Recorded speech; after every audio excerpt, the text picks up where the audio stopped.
जय श्री कृष्ण, जय श्री राम, जय गौ माता, जय राधे श्याम। और आप सब कैसे हैं? आप देख रहे हैं हमारा तपोवन न्यूज़ यूट्यूब चैनल, और इस वीडियो में हम चर्चा कर रहे हैं कि इतनी चीज़ें कभी अपवित्र नहीं होती। जैसा कि मेरे पास में काफ़ी फ़ोन आए हैं कि नदियों में नाले गिर रहे हैं, क्या वह जल भगवान को पूजने के लायक है, क्या भगवान के ऊपर चढ़ाने के लायक है, यहाँ तक कि गंगा को भी दूषित किया जा रहा है।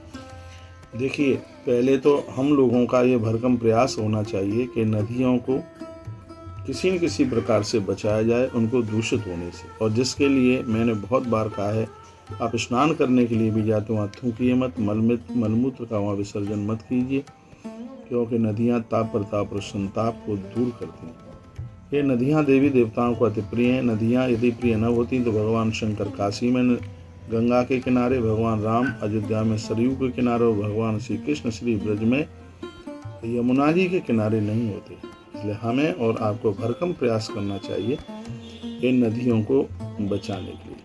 हम क्या माँ को बचाएंगे, माँ हमें बचा रही है। हम नदियों की पवित्रता के लिए, स्वच्छता के लिए उन्हें दूषित न होने दें, उसमें नाले न गिरने दें। इसके लिए एक मुहिम होनी चाहिए, इसके लिए एक संगठन होना चाहिए, चाहे वो राष्ट्रीय स्तर पर हो, चाहे राजकीय स्तर पर, राज्य स्तर पर हो। इसके लिए जरूर सनातनी जनों को, जो सच में मानवता के साथ जी रहे हैं, उनको इसके लिए काम करना चाहिए। आपका प्रश्न है, क्या वर्तमान समय में हम नदियों के जल से देवी देवताओं को स्नान करा सकते हैं क्या? तो मैं आपको कहना चाहूँगा, कुछ चीज़ें ऐसी हैं जो बाहर से देखने में पवित्र जैसी लगती हैं, लेकिन उनकी अंतरंगता में जाया जाए तो वो अपवित्र नहीं है, ऐसा हमारे ग्रंथ कहते हैं। वो क्या क्या है? कहा गया, उचिष्टम शिव निर्माल्यम वमनम सब कर्कटम और काक विष्टाते पंचते पवित्राणी मनोहरा। इस श्लोक का अर्थ है उचिष्टम। गौ माता का बछड़ा दूध पीता है, जूठा हो जाता है दूध, फिर भी वो अति पवित्र है। ऐसे दूध से भगवान का अभिषेक किया जाता है, भगवान का भोग लगाया जाता है, महा अभिषेक किया जाता है। जिस प्रकार से बछड़े के दूध पीने से ना तो दूध जूठा माना जाता, ना अपवित्र माना जाता, उसी प्रकार से नदियाँ भी देखने में तो लगता है कि गटर नाले गिर रहे हैं, लेकिन यह उसका बाह्य स्वरूप है, लेकिन उसका जो आंतरिक स्वरूप है नदियों का, वो अपने आप में बहुत पावन है, बहुत पवित्र है। अगली बात कही गई है शिव निर्माल्य। शंकर जी के ऊपर चढ़ा हुआ जो भी कुछ है वो सब निर्माल्य हो जाता है। शंकर जी के ऊपर, शिव जी के ऊपर चढ़ा हुआ जो भी कुछ है, जो भी आपने चढ़ाया, उसको निर्माल्य ही माना जाता है। तो शंकर जी के ऊपर गंगा जी की धार, शंकर जी के मस्तिष्क के ऊपर गंगा जी है, इसलिए उसको भी निर्माल्य समझा जाएगा।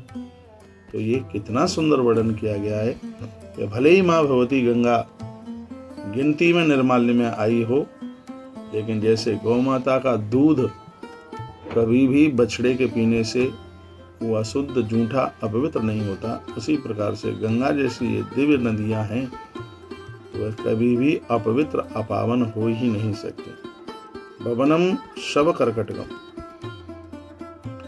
बड़ी अद्भुत बातों का वर्णन किया गया है। लिखा हुआ है मधुमक्खी। तो इस श्लोक की व्याख्या मैं आपके बीच में कर रहा था कि उचिष्टम शिव निर्माल्यम। अगली बात है वमनम।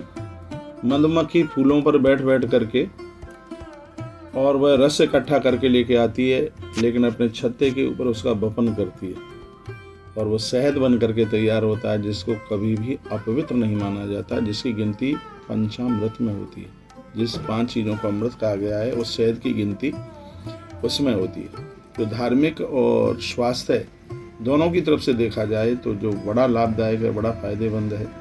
जिस प्रकार से मधुमक्खियां शहद का वपन करती हैं तो भी शहद अपवित्र नहीं होता, उसी प्रकार से नदियां भी अपवित्र नहीं मानी जाती। फिर कहा गया कि सब कर्कटकम, सर्व कर्कटकम, यानी रेशम के जो कीड़े हैं उनको पानी में उबाल करके, ये सबको पता है, उससे रेशमी वस्त्र बनाया जाता है, जो कि भगवान के पूजा पाठ में रेशमी कपड़े को बहुत ज़्यादा विशेष माना गया है। और वो रेशम के कीड़ों के द्वारा बनाने पर भी, और वो जैसे वो कपड़ा अपवित्र नहीं होता, ऐसे ही नदियाँ अपवित्र नहीं होती। और अगली बात, काक विष्टात, आप जानते हैं कि पीपल का जन्म काक की बीट से, कौवे की बीट से होता है। ज्यादातर से काक बीट करता है, उससे पीपल प्रकट होता है। लेकिन याद रखिएगा, उस पीपल के लिए कहा गया है कि पीपल इतना शुद्ध वृक्ष है कि जिसकी परछाई पड़ जाए किसी के ऊपर तो वह व्यक्ति पावन हो जाता है, पवित्र हो जाता है। जिसकी कोई परिक्रमा कर ले उसे संपूर्ण धरती की परिक्रमा करने का फल प्राप्त होता है। जैसे काक बीट से उत्पन्न होने वाला पीपल का वृक्ष, स्पष्ट लिखा है, काक विष्टाते पंचते पवित्राणि मनोहरा। काक बीट के द्वारा प्रकट होने वाला, पैदा होने वाला, यूं तो साक्षात भगवान नारायण ही पीपल के वृक्ष में है और नारायण ही वृक्ष बन करके प्रकट हुए हैं। लेकिन फिर भी हमारे ग्रंथ यह कहते हैं कि कौवा पीपल के फल को खाता है, फिर वो बीट करता है और उससे फिर पीपल प्रकट होता है, पैदा होता है। लेकिन काक की बीट से पैदा होने वाला भी वह पीपल का वृक्ष जैसे अपवित्र नहीं होता, वो बहुत पूज्य है, लोग पूजा करते हैं। उसी प्रकार से हमारी नदियाँ कभी भी अपवित्र नहीं हो सकती। पहले तो हमें और आपको चाहिए कि हम नदियों को गंदगी अंदर जाने से उसे हम रोकें, इतना ध्यान दें। नाभि के नीचे के कपड़े वहाँ कभी भी मत धोइए। और यदि आपने नदियों के जल से भगवान का अभिषेक करना बंद कर दिया, वहाँ दिए जलाना बंद कर दिया, उन्हें वंदन प्रणाम करना बंद कर दिया, तो यह एक हमारी संस्कृति के लिए एक बहुत बड़ा ह्रास हो जाएगा। नदियों की स्वच्छता, पवित्रता, उनका रखाव, उनके संरक्षण के लिए ही तो हमारा और आपका जन्म हुआ है। नदियों का विस्तार होना चाहिए, उनकी महिमा लोगों के पास तक पहुंचनी चाहिए। नदियों ने हमें क्या नहीं दिया? नदियों ने हमें सब कुछ दिया है। नदियों ने, अगली वीडियो में मैं यह भी चर्चा मैं आपको करूंगा, नदियों के जल की पूजा क्यों होती है, काय के लिए नदियों के जल की पूजा करते हैं, ये अगली वीडियो में आप सुनेंगे। बहुत बहुत धन्यवाद है आपके लिए।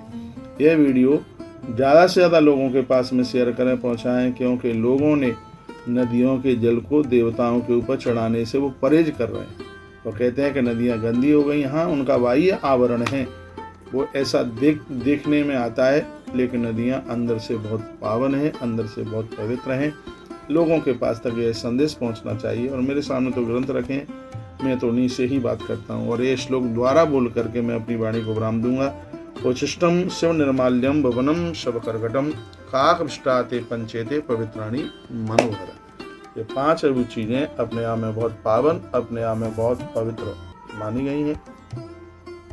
वीडियो को आगे जरूर भेजिएगा। और आप हमारे तपोवन न्यूज यूट्यूब चैनल के माध्यम से ये बात सुनी है, नदियों की पवित्रता को लेकर लोगों के पास इसका संदेश दें। और अगली वीडियो हमारी तुलसी भक्ति रस यूट्यूब चैनल पर सुनेंगे कि हम जल की पूजा क्यों करते हैं, हम नदियों की पूजा क्यों करते हैं। ये वीडियो आप जरूर सुनिए, इसके सुनने से आनंद होगा और हमारा पथ है वो बड़ा मजबूत होगा। बहुत बहुत धन्यवाद।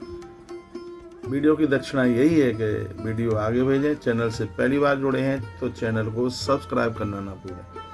अपने हृदय की भावना जरूर भेजें कि जो वीडियो यहाँ से भेजी जा रही हैं क्या समाज में इनका अच्छा असर होगा, तो ये आप जरूर हमें लिख करके भेजेंगे। 9 नवंबर गोपाष्टमी महामहोत्सव गौतीर्थ तुलसी तपोवन गौशाला, आप सादर आमंत्रित हैं, आप जरूर पधारिए।